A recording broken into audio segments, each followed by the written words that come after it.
வணக்க மக்களே, இன்னைக்கு காட்டில் புல்ல இருக்கிறதுக்காண்டி வந்திருக்க மாட்டுக்கு தட்டை இருக்க கொஞ்சம் மழை தண்ணி இல்லாதனால வாடி போச்சு. கருதும் பறியாமல் முக்கா தரத்தில் இருக்குது. அதனால் நீ வேறு வழி இல்லை, மாட்டுக்கு இறை இல்லை. அதனால் இதை அறுத்து போடலாம்னு நானும் எங்கள் அம்மா வந்திருக்கோம். வாங்க, ஒரு 2-3 கட்டை அறுத்துக்கிட்டு வீட்டுக்கு கிளம்ப வேண்டியதுதான்.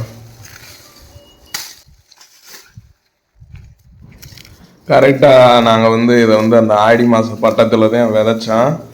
ஆனால் இந்த விதைப்பு மழையை நம்பி விதைக்கிற விதைப்பு, தண்ணி வாய்ச்ச முடியாது.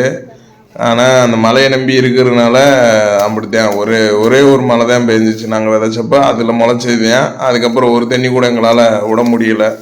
அதுக்கப்புறம் மழையும் வரல. ஸோ அதனால் அந்த தளவுன்றது இந்த மொழி முட்டுக்குள்ளே இருந்துக்கிடுச்சு. எங்களுக்கு இது பெரிய லாஸ் தான்.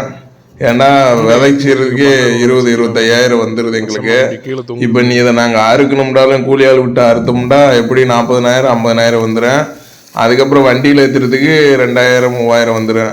இதில் எப்படின்னா வழக்கமாக கருது வரும். முன்ன கருது பறிஞ்சிச்சுட்டா அந்த கருதை அறுத்துட்டு அதுதான் எங்களுக்கு ஒரு போட்ட முதல்ல எடுக்கிற மாதிரி இருக்கு. ஆனால் அந்த மழை இல்லாதனால கருதே வரல.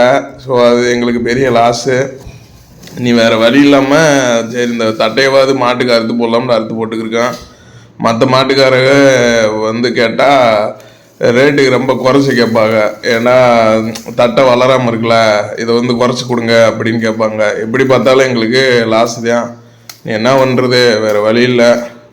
ஒரு 100 ரூபா முதல் போட்டோம்னா அந்த 100 ரூபாயில் 10 ரூபா கூட திருப்பி எடுக்க முடியுதில்ல, அப்படியே போயிடுது. இதே அன்றைக்கி விவசாயிகளோட நிலமை. வேறு வழியும் கிடையாது. இருக்கிறது மாட்டுக்கு மட்டும்தான்ட்டு எடுத்துக்கிட்டு போக வேண்டியதுதான்.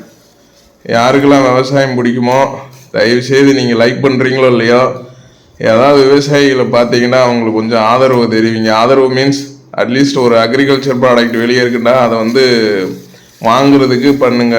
நீங்கள் பெரிய பெரிய மாலில் போய் அப்படியே ஸ்வைப் பண்ணி ஸ்கேன் பண்ணி வாங்குறீங்க. வெளியே பொட்டி கடையிலோ இட்டி கடையிலோ இல்லை தெருவுலையோ ரோட்டோரமாக விற்கிறவங்கிட்ட போய் பேரம் பேசுகிறீங்க.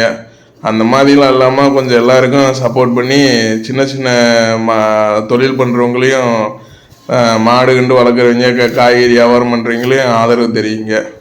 விவசாயம் காப்போம். நன்றி, வணக்கம்.